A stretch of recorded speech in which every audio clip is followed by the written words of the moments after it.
राजनीति विज्ञान, पाश्चात्य राजनीतिक चिंतक और चिंतन, विचारक और विचारधाराओं में आज हम बात करेंगे संत थॉमस एक्विनास के जीवन परिचय एवं राजनीतिक विचारों के बारे में। 13वीं शताब्दी के महान दार्शनिक संत थॉमस एक्विनास का जन्म 1225 ईस्वी में नेपल्स राज्य इटली के एक्विनो नगर में हुआ था। उनके पिता एक्विनी का काउंट थे। उनकी माता थियोडोरा थी। संत थॉमस एक्विनास का बचपन संपूर्ण सुख सुविधाओं से परिपूर्ण था। उनकी जन्मजात प्रतिभा को देखकर उनके माता पिता उन्हें एक उच्च राज्याधिकारी बनाना चाहते थे। इसीलिए उन्हें 5 वर्ष की आयु में मोंट कैसिनो की पाठशाला में भेज दिया गया। इसके बाद उन्होंने नेपल्स में शिक्षा ग्रहण की, लेकिन उनके धार्मिक रुझान ने उनके माता पिता के स्वप्न को चकनाचूर कर दिया और उन्होंने 1244 ईस्वी में डोमिनिकन संप्रदाय की सदस्यता स्वीकार कर ली। उनके माता पिता ने उन्हें अनेक प्रलोभन देकर इसकी सदस्यता छोड़ने के लिए विवश किया, लेकिन उनके दृढ़ निश्चय ने उनकी बात नहीं मानी। इसलिए वह धार्मिक शिक्षा प्राप्त करने के लिए पेरिस चले गए। वहाँ उन्होंने आध्यात्मिक नेता अल्बर्ट महान के चरणों में बैठकर धार्मिक शिक्षा ग्रहण की। इसके बाद उन्होंने 1252 ईस्वी में अध्ययन व अध्यापन कार्य में रुचि ली और उन्होंने इटली के अनेक शिक्षण संस्थाओं में पढ़ाया। इस दौरान उन्होंने विलियम ऑफ मॉरविक के संपर्क में आने पर अरस्तु व उसके तर्कशास्त्र पर अनेक टीकाएं लिखी। उस समय भिक्षुओं के लिए पेरिस विश्वविद्यालय में उपाधि देने का प्रावधान नहीं था, इसलिए पोप के हस्तक्षेप पर ही उन्हें 1256 ईस्वी में मास्टर ऑफ थियोलॉजी की उपाधि दी गई। इसके उपरांत उन्होंने ईसाई धर्म के बारे में अनेक ग्रंथ लिखकर ईसाईयत की बहुत सेवा की। पोप तथा अन्य राजा भी अनेक धार्मिक विषयों पर उनकी सलाह लेने लग गए। इस समय उनकी ख्याति चारों ओर फैल चुकी थी। अपने समय के महान प्रकांड विद्वान की अल्प आयु में ही 1274 ईस्वी में मृत्यु हो गई। उनकी मृत्यु के बाद 16वीं शताब्दी में उन्हें डॉक्टर ऑफ द चर्च की उपाधि देकर सम्मानित किया गया। थॉमस एक्विनास की महत्वपूर्ण रचनाएं। संत थॉमस एक्विनास के राज दर्शन का प्रतिबिंब उनकी 2 रचनाएं डी रेजिमाइन प्रिंसिपल तथा कमेंट्री ऑन अरिस्टोटल्स पॉलिटिक्स है। इन रचनाओं में राज्य व चर्च के संबंधों के साथ साथ अन्य समस्याओं पर भी चर्चा हुई है। ये रचनाएं राज्य व चर्च के संबंधों का सार मानी जाती है।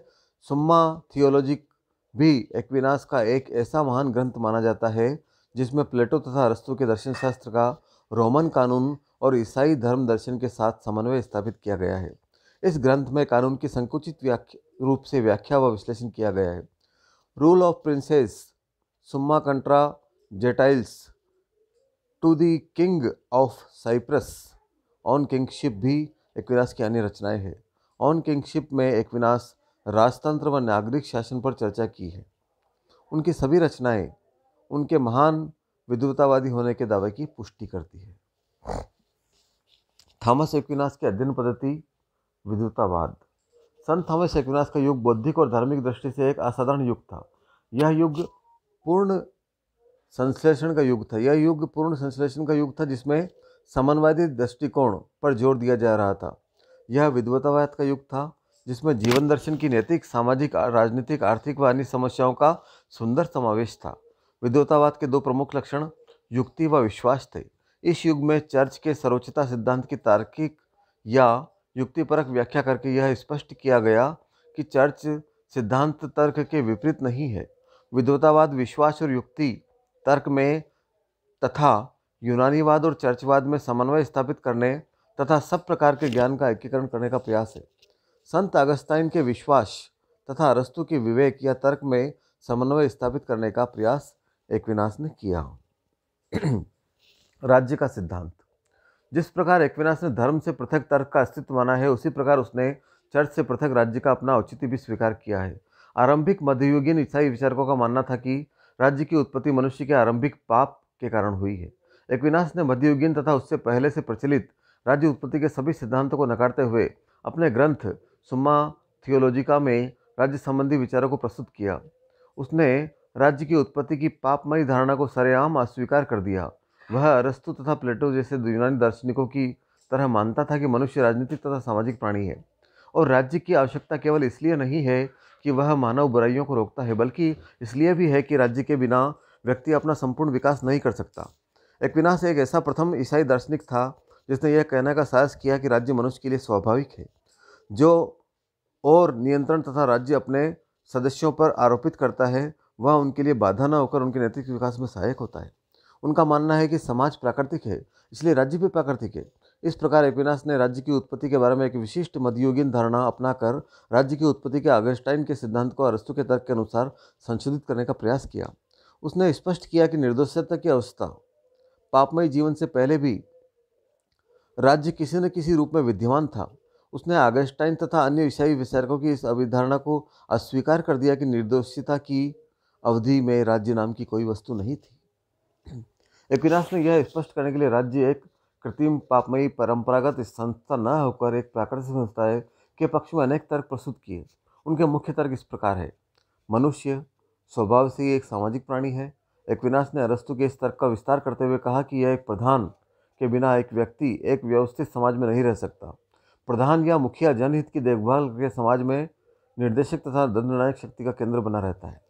यदि श्रेष्ठ का निम्नतर पर शासन स्वीकार कर लिया जाए तो मनुष्य के ऊपर शासन की धारणा स्वाभाविक बन जाती है। अतः राज्य मनुष्य के लिए प्राकृतिक है। यदि अधिक सद्गुणी श्रेष्ठ प्रज्ञावान व्यक्तियों का निम्न पर शासन प्रकृति के अनुकूल है तो राज्य एक प्राकृतिक संस्था है। यह प्राकृतिक होने के साथ साथ निम्न लोगों के लिए लाभदायक भी है।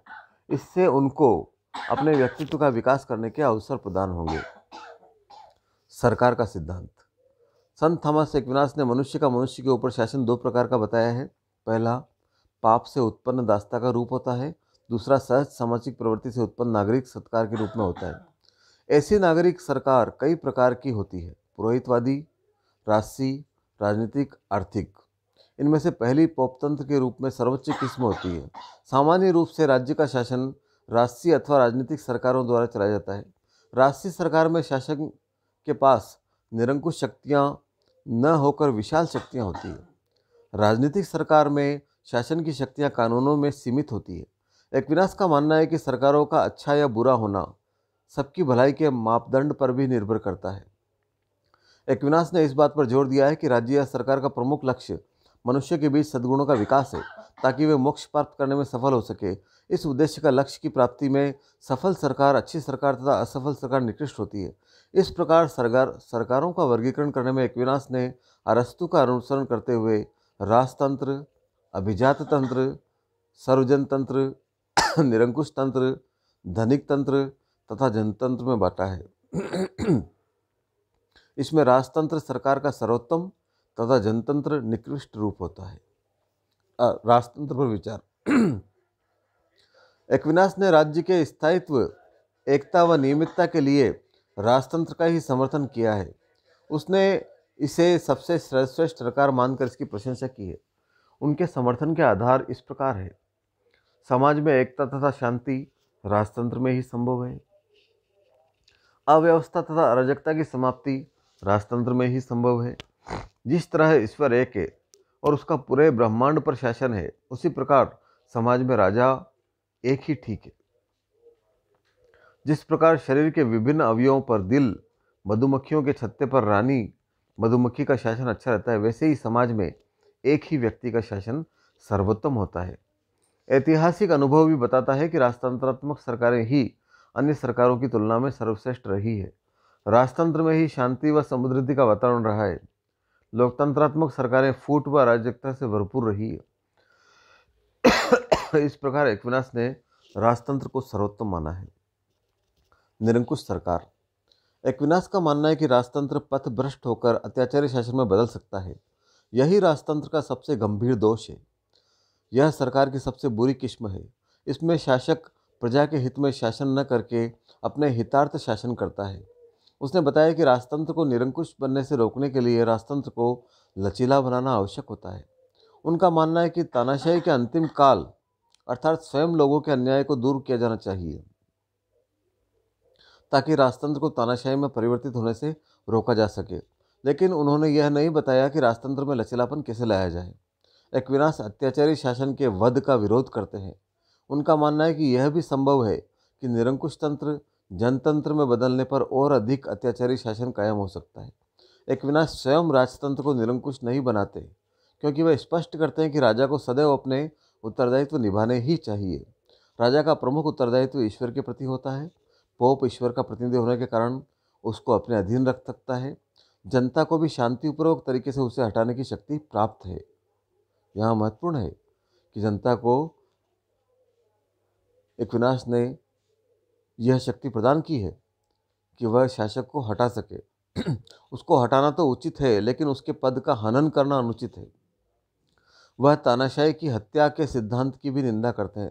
इस प्रकार एक्विनास राजतंत्र को सर्वोत्तम सरकार मानते हुए उसको बनाए रखने के पक्षधर है। उनके अनुसार राजा को अत्याचारी बनने से रोकने के लिए राजा को संविधान पालन की शपथ दिलाने की व्यवस्था होनी चाहिए, ताकि शपथ का उल्लंघन करने पर राजा को न्यायोचित आधार पर गद्दी से उतारा जा सके। सरकार के कार्य। एक्विनास के मतानुसार शासन का अधिकार एक न्यास अथवा ट्रस्ट का पद है, जो समूचे समाज के लिए अस्तित्व में लाया जाता है। उनके कुछ उत्तरदायित्व हैं या कर्तव्य हैं जिनके पूरा होने पर ही शासक का पद कायम रह सकता है। एक्विनास के अनुसार राज्य का या सरकार का कार्य निम्नलिखित बिंदुओं में बांटा जा सकता है। सरकार को राज्य में एकता को बढ़ावा देना चाहिए ताकि शांति कायम हो सके। फूट और दलबंदी को समाप्त करना चाहिए। सरकार का यह भी कर्तव्य है कि वह अपनी प्रजा पर नाजायज कर न लगाए, न ही उनकी संपत्ति का हरण करे। सरकार को मनुष्य की मूलभूत आवश्यकताओं की वस्तुओं की पूर्ति बनाए रखनी चाहिए। बाहरी आक्रमणों से शत्रुओं से अपनी सीमाओं और नागरिकों की रक्षा करनी चाहिए। शासक का यह कर्तव्य है कि वह गरीबों के भरण पोषण की पूरी व्यवस्था करे। सरकार का यह कर्तव्य है कि वह राज्य के लिए विशेष मुद्रा और नापतोल की प्रणाली लागू करे। चोर डाकुओं के भय से सड़कों को मुक्त रखे। योग्य व्यक्तियों को पुरस्कृत तथा अपराधियों को दंड देने की व्यवस्था करे। अपने अधिकार क्षेत्र में शांति और व्यवस्था बनाए रखे। राज्य में अराजकता, अव्यवस्था तथा उपद्रवों से निपटने में सक्षम सरकार का होना अत्यंत जरूरी है। सरकार को अपने नागरिकों में धर्मनिरपेक्ष दृष्टिकोण विकसित करना चाहिए। उसे प्रजा को सदाचारी बनने पर जोर देना चाहिए। सरकार को व्यक्तिगत हितों की बजाय लोक हित को बढ़ावा देना चाहिए। इस प्रकार एक्विनास ने सरकार के जो कर्तव्य या कार्य निर्धारित किए हैं वे आधुनिक सरकारों के कार्यों से मिलते जुलते हैं, लेकिन एक्विनास का शासन आधुनिक राज्य की तरह संप्रभु नहीं है। उसके कार्य तो सकारात्मक है, लेकिन उनको पूरा करने के लिए उसके पास सर्वोच्च सत्ता नहीं है। उस पर पोप या चर्च का पूर्ण नियंत्रण है। शासक को नियंत्रण या मर्यादा में रहकर ही अपने कर्तव्यों का निर्धारण करना पड़ता है। चर्च और राज्य का संबंध। संत थॉमस एक्विनास ने लौकिक सत्ता तथा पारलौकिक सत्ता में संबंध स्थापित करके राज सत्ता तथा धर्म सत्ता के मध्य चल रहे लंबे संघर्ष का समाधान करने का प्रयास किया। एक्विनास ने बताया कि मनुष्य सांसारिक सुख तथा आत्मिक सुख की प्राप्ति चाहता है। सांसारिक सुख की प्राप्ति राज्य द्वारा तथा आत्मिक सुख की प्राप्ति चर्च द्वारा ही कराई जा सकती है। थॉमस एक्विनास का मत है कि सद्गुणी व्यक्ति भी चर्च की सहायता के बिना अपने परम लक्ष्य अर्थात मोक्ष को प्राप्त नहीं कर सकता। यह परम सत्य मोक्ष श्रद्धा और विश्वास पर ही आधारित होता है। अतः यह चर्च का मामला है। राजा का कर्तव्य बनता है कि वह इस प्रकार शासन करे कि ईश्वर की इच्छा पूरी और धर्म की वृद्धि हो। एक्विनास के अनुसार व्यक्ति के जीवन का उद्देश्य तो मोक्ष प्राप्त करना है। इसे प्राप्त कराने के लिए दोनों चर्च व राज्य को संगठित प्रयास करना चाहिए। राजा का कर्तव्य है कि वह नागरिकों को सद्गुणी बनाने का प्रयास करे और चर्च का कर्तव्य है कि वह मनुष्यों को मोक्ष प्राप्ति कराने के लिए उनकी आत्मशुद्धि में वृद्धि करे। दासता संबंधी विचार। संत थॉमस एक्विनास ने अपने पूर्ववर्ती विचारों की तरह दासता को देवी डंडन मानकर उनका समर्थन किया है। वह अरस्तु की तरह दास प्रथा को लाभदायक तो मानता है, लेकिन उसके विचार अरस्तु और ऑगस्टाइन से पूरी तरह मेल नहीं खाते। उनका मानना है कि दासता एक प्राकृतिक प्रथा है जो सैनिकों में साहस का संचार करती है। जब सैनिक युद्ध क्षेत्र में लड़ते हैं तो उन्हें दासता का भय सताता है। इस भय के कारण वे वीरता और साहस से लड़कर युद्ध में विजयी बनने का प्रयास करते हैं। दासता का भय ही सैनिकों के विजय का कारण होता है। एक्विनास ने अपने इस मत की पुष्टि के लिए इतिहास और ओल्ड टेस्टामेंट की निद्रा नमी नामक पुस्तक से कुछ प्रमाण भी प्रस्तुत किए हैं। संपत्ति पर विचार। एक्विनास ने अरस्तु की तरह ही व्यक्तिगत संपत्ति का समर्थन करते हुए उसे मानव जीवन के लिए आवश्यक माना है। उनका कहना है कि किस संपत्ति का प्रयोग स्वार्थ सिद्धि के लिए न कर कर जनहित में किया जाना चाहिए। संपत्ति का सार्वजनिक उपयोग करके सार्वजनिक कार्यों के लिए ही किया जाना चाहिए। उनके अनुसार संपत्ति संबंधी धार्मिक विचार धार्मिक परिस्थितियों के प्रभाव से अछूते नहीं है। उन्होंने मध्ययुगीन ईसाई पादरियों के विचारों से सहमत होते हुए कहा है कि संपत्ति पर चर्च और पोप का भी अधिकार उपयुक्त है, लेकिन वह किसी सांसारिक शासक के सामंत के रूप में भूमि का स्वामी नहीं बन सकता। कानूनों का वर्गीकरण। राजनीतिक चिंतन के लिए एक्विनास का कानून संबंधी विवेचन उनकी सबसे महान एवं मूल्यवान देन है। एक्विनास ने कानूनों के वर्गीकरण का सबसे मौलिक विचार प्रस्तुत करके आधुनिक युग को ऋणी बना दिया है। कानूनों के बारे में किसी भी पूर्ववर्ती विचारक ने इतना तर्कसंगत तथा व्यवस्थित विवेचन प्रस्तुत नहीं किया जितना थॉमस एक्विनास ने। एक्विनास ने अरस्तु, सिसरो, चर्च के पादरियों, संत अगस्ताइन जैसे विचारकों के कानूनी विचारों पर को एकत्रित करके उन्हें एक नई दिशा दी। उन्होंने एक तर्कक्रम के द्वारा कानूनों का वर्गीकरण करके कानूनों को 4 भागों शाश्वत, प्राकृतिक, मानवीय तथा देवी भागों में बांटा है। कानूनों के प्रकार। एक्विनास ने कानूनों को 4 भागों में बांटा है: शाश्वत कानून, प्राकृतिक कानून, देवीय कानून और मानवीय कानून। एक्विनास ने वर्गीकरण की श्रृंखला में शाश्वत कानून को शीर्ष पर रखा है। प्राकृतिक कानून तथा देवी कानून का मानव के भौतिक जीवन से प्रत्यक्ष संबंध नहीं है। मानवीय कानून ही मनुष्य के प्रत्यक्ष जीवन से जुड़ा हुआ है। इन चारों का विवरण विस्तार से एक्विनास ने किया है। मानवीय कानून के कुछ प्रमुख कारण हैं जिनके आधार पर इसे अच्छी तरह से समझा जा सकता है। ये विवेक पर आधारित उद्घोषणाएं हैं, ये सार्वजनिक कल्याण से सरोकार रखते हैं, ये सकारात्मक होते हैं, इनके पीछे सार्वजनिक मान्यता तथा सार्वजनिक सम्मति होती है, इनमें दंडात्मक शक्ति होती है, ये प्राकृतिक कानून के अनुकूल होते हैं, इनका संबंध लौकिक संसार से होता है, पारलौकिक से नहीं। एक्विनास का कहना है कि नागरिक कानून ही मानवीय कानून होता है, इसके ऊपर कुछ सीमाएं भी है। यह कानून प्राकृतिक कानून के अनुरूप होना चाहिए। नागरिक इसका पालन उसी समय तक करेंगे जब तक यह प्राकृतिक कानून के अनुसार रहेगा। इसे मनुष्य के आध्यात्मिक जीवन से दूर रहना चाहिए। यह मनुष्य के समुचित जीवन से संबंधित नहीं होता, इसलिए यह मनुष्य की पूर्ण निष्ठा का दावा नहीं कर सकता। एक्विनास मध्य युग के अरस्तु के रूप में। संत थॉमस एक्विनास ने अपना संपूर्ण राजनीतिक जीवन अपनी ईसाईयत विचारधारा को अरस्तुवाद के साथ मिलाकर खड़ा किया है, इसीलिए ईसाई अरस्तु भी कहा जाता है। धन्यवाद।